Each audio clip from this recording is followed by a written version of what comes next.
All right, this is Jarrell from Hybrid Radio. I'm at the Highline Ballroom in NYC, and I'm here with New York's only and maybe best satanic ska band, Mephiskapheles. What's up, you guys? I got some mics for you guys here. If not number one, number two ska band in New York. All right. All right. Hold on a second. There we go. Let's start with the names and what you do. I'm Brian. I play keyboards. Right. How about you guys? I'm Dave Hahn, and I play the guitar. I'm Greg Robinson. I'm the trombone player. Worrell, vocals. The Nubian Nightmare over there, yes. Wayne Dunton, drums. Wayne Dunton drums. All right. Any more? Got the Mike Bitter, pasta. and play bass on the side. Yes. Salad. I already. Here, Brian arranged himself. All right, so let me clarify for all you people out there that might be holy rollers or possibly not familiar with the band. This is not like a death metal band with horns. This is actually more of a traditional ska group that playfully mentions our Dark Lord in their lyrics. And we'll have some clips of tonight's performance throughout the interview. So first off, for you guys who don't know this band, they formed in the early 1990s. Toured with groups like Blue Meanies, Inspector 7, as well as bands that from the previous label Moon Ska Records. You know, bands like the Scofflaws, Spring Heel Jack, Let's Go Bowling. So how would you describe the scene back then, at that time? We're in the early 90s. Yes, with all those. It was an amazing scene because it was still underground and it was so exciting. Everyone knew something exciting was happening, and it was a very musical scene. There was a lot of cross-pollination of musical styles, and it was great. Yeah, it felt like really fun. Like with the ska scene, like it was very anybody can start a band, and it was like everyone accepted it. There were a ton of bands, and the audience danced a lot. They came to dance. They came to the show to dance. Yeah, I miss those. Those were great days, man. Oh yeah. Anyone else have any insight on that? On what? The early days of ska, when Moon Ska Records was first starting the out. early 90s were awesome. It was a really cool, tight-knit scene. There were a lot of friends and friends of friends, just total fans. It was just like people would follow you and come to all the shows every weekend, whatever. It was an awesome, awesome time. All right, so let's talk about the debut album, 1994's God Bless Satan. So the title, I want to say, whoever thought of the title is brilliant. Brilliant marketing ploy, because this is why. So, 97, I was at Tower Records, if you guys remember Tower Records. That would be me, and don't let anybody tell you otherwise. Brian's the one that thought of it. Okay. So I'll have to direct this to you, Brian. I was in Tower Records. I was at they used to segregate like the ska punk in its own area at that time. So I went in there and when I saw this album that said God Bless Satan, I'm like, that's the coolest title I've ever seen in my life. So I just bought it just based on that. I never heard any of the music from it. Bought it. You guys ended up becoming one of my favorite bands. Then you heard the music and threw it in the garbage. No, I didn't. It was great. It was great. So since you want to say it was your idea, how'd you come up with the title then? Wait a minute.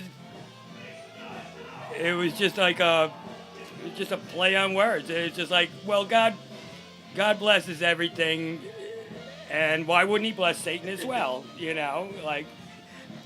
It's just like the hypocrisy of religion, I guess.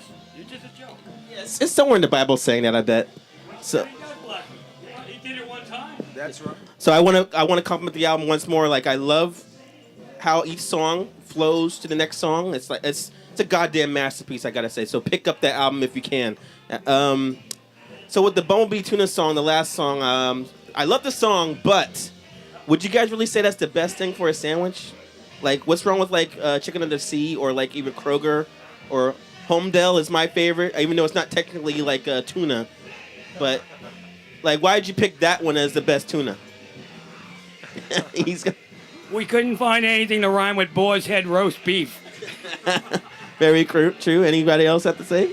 That's right. That's the best answer we got. All right. So, when ska started to get kind of a mainstream in 1997-ish, towards that time, did the band experience any success during that time? a little bit of success. Okay. Yeah, we had some fun. Yeah. Like such as like bigger crowds. Well, it was More MTV play? it anything was like that? steadily building the entire time for the whole 10-year run that we had Okay. in the 90s. Yeah, it never really fell off. We Cool. just stopped at one point, you know. Yeah, yeah. But no, it was great. I mean, we went on tour with the Buzzcocks. That was incredible. Opened for Guar on a tour. Was that odd at all? Were the people surprised to see what you guys With Guar? with Guari? Yeah. Yeah. Is that the understatement? Is that understatement of the year? That was that war tour was definitely a highlight because it was tough. We had a great time. It was fun. You know, it's like they never expected us to be, of course, being on the road with them. But Yeah. we didn't care because we loved the band.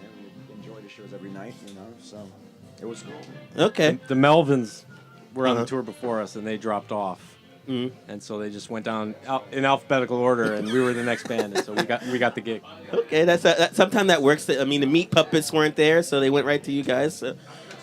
All right, so let's go to a clip from tonight's performance, so you guys can see how these guys sound.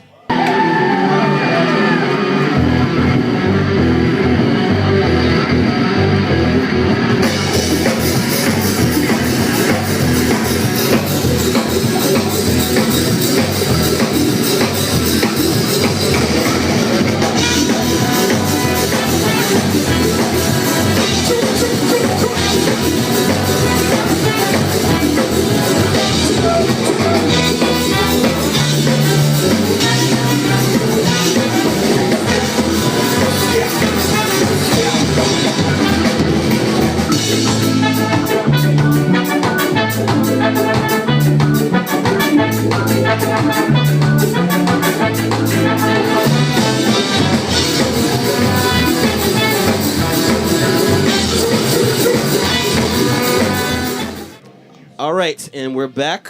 So let me talk about your third album. This is really a big thing I wanted to ask you guys ever since I first picked it up. Same situation. Didn't know it was out. I was at another record store. Saw the album there. I'm like, I didn't know Mephiskapheles had a new album out, so I bought it right away. And upon my first listen, I noticed there was a more like ska punk hardcore sound than what you were doing on the first two albums. So what was true. what was the reason behind like adding that to your genre? Dave, you want to comment? on Well, I guess we had a slightly different lineup, might be part of it. You know, it was myself and Bill McKinney playing guitar on that album. And I think look, when you play ska, you play a lot of the same thing, the upbeat over and over and over and over and over and over and over and over and over. We get the point. Again. We get it, yeah. So to play something a little bit different was really pleasurable. And it seemed like Andre and Greg and everyone else wanted to go in that direction, to be honest. That seemed to be why they had us involved anyway. Did that go over Yeah, well with the totally. fans at that time? Well, I guess some fans liked it, and if the other fans didn't like it, well, I guess they weren't fans. So, Yeah. you know. I mean, as We a had fan fun. myself, At the end of the day, it's like the band is going to do the music that the Right. band wants to do. That's And right. People are either going to follow you Mhm. or, just drop by the wayside, and hopefully someone else will pick that slack up. It's just how things go. It's the type of music that we all really listen to. So it's a bit heavier, and everyone's just like, oh, it's just like, no, it's just us doing our shit. Yeah. This Right. is what it comes out like. You know, when we toured for that album, we played everything we knew how to play. It wasn't just like we all of a sudden were a metal band. You know, we Right. still played the oldies, and I think we just had other things we wanted to say with our music, right? That's And right. that's And- sort of how it goes. And we changed with every album too. Yeah. Yeah, it's very- I mean, for our second album, everybody. It's no understatement to say everybody wanted "God Bless Satan" too, but that just wasn't going to happen. It wasn't in the cards. Like the songs we were writing were not similar to the first album. So, Right, right. So it changed, and a lot of people got upset then. But years go by, and now people think that album was pretty good. So Okay. you know. I was arguing with someone in line. I forget where I was when the second album came out, and he was all covered with like pins like ska bands. So must have been like '98, I guess. And I was like, and he was like, "Oh, it's not as good as their first album." I'm like, I'm like, but it's kind of this. It's kind of they're still in the same realm. It's still good songs. He's like, yeah, but the first one's better. Just that. Well, I the forget. first one we were really lucky that we hit it out of the park on the first record. Yeah. And I gotta say, like when you said the segues between the songs and stuff, Mm. you gotta give credit to the producer. We were very lucky. We scored Bill Laswell as our producer on our first record. He was an amazing musician and producer. Plus the song order makes it flow well too. It's not like choppy, so that's why it's good as well. Yeah. We put a lot of thought into that, and then. Still in shock you got in an argument with someone on the internet. Oh, it was in person. That never happened. Yeah. So, all right. So tonight's show. Let's talk about tonight's show. You're playing with Les and Jake, and it's completely sold out. So, unfortunately, there were no flaming pentagrams or human sacrifice in your set. But still, nonetheless, it was a great set. Yeah. Nonetheless, it was a great set, and we'll play another clip of that right now. And here it goes.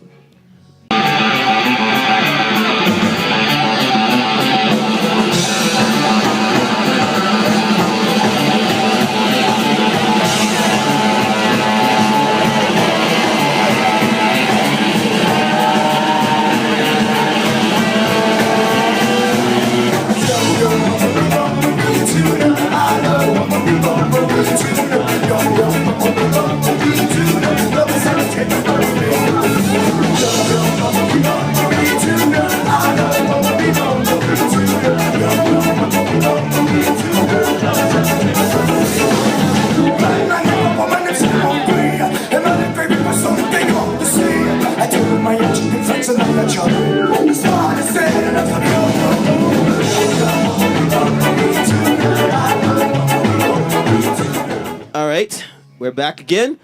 So, to finish off your biography, and the group broke up in 2001, I believe, right? And then, but luckily reformed in 2012, which proves to me that anything is possible. So, what's the chances of all the other Moonska bands from like the past reuniting and doing like a big like Moonska reunion show? 0. Worth a try. Nil. That can ever happen. I don't know if Noah Wildman orchestrates it. I think it could come together. Noah get together? I mean, you guys had those. What the hell am I saying? You had the Apple Stump thing, and with like the Suicide Machines, all that. So it's possible, right? If you, Well, make some calls. I'm gonna disagree. I don't think it will never happen. I think that look, I just personally believe the longer I've been playing music, the more grateful I am that I just get to play at all. Right. And at some point, some of the things that maybe we didn't like about each other, say no more.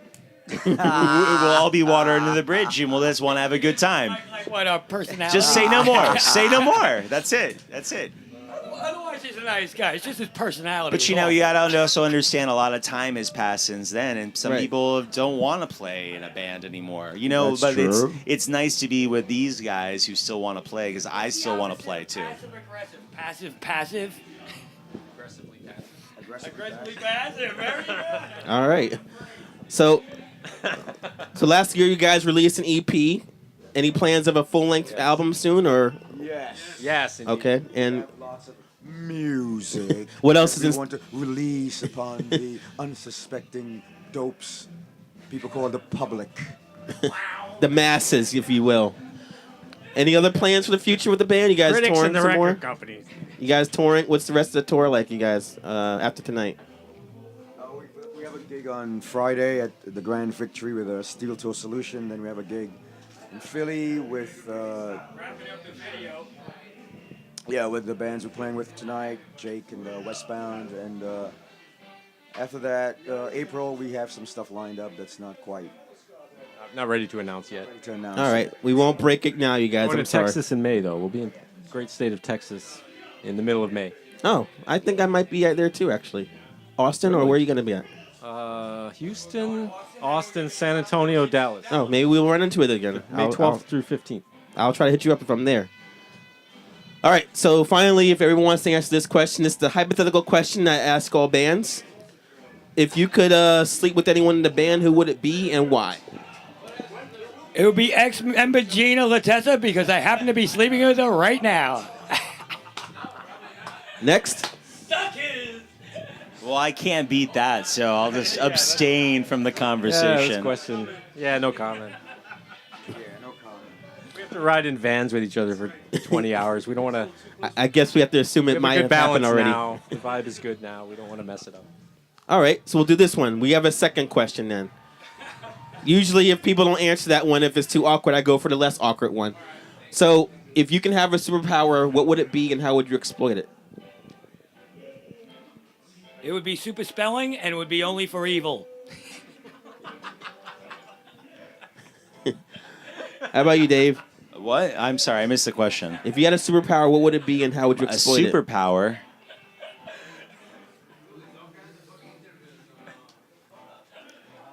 How would you exploit I mean, like invisibility. There's so many scenarios. that you would? So many scenarios. You know, that, and I'll say no more.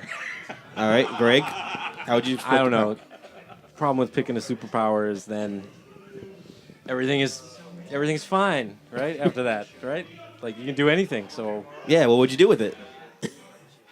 I don't know. Yeah? Yeah. I don't know. I was gonna say I don't want to crack any notes, but then sometimes you crack a note and then you get a good idea off of that. So All right. Andre, superpower, what would you want and how would you exploit it? He's jealous of mine already.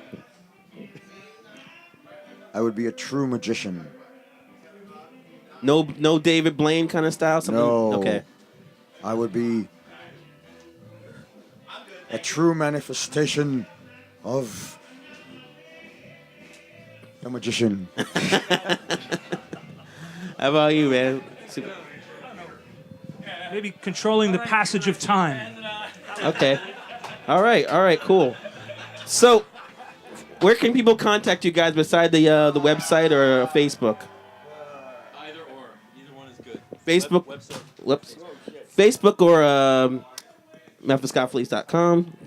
Thanks a lot, man. Mephiskapheles.com or the Facebook. So, thanks a lot, you guys, for coming out. And if you guys want to hear this, go to our Facebook page at Facebook. Go to Hybrid Radio on there, and you guys should like us on there so you can get more information on stuff we put on the website and all the updates as well. Go to our web address, njhybridradio.net, where you can find other interviews or podcasts as well. And please go to our YouTube page. Go to YouTube, check out Hybrid Radio there, and please subscribe to that. Until then, it's been Jarrell saying keep the music scene alive, and go to a show. Good night. Good night. Thanks, Jarrell. Thank you very much.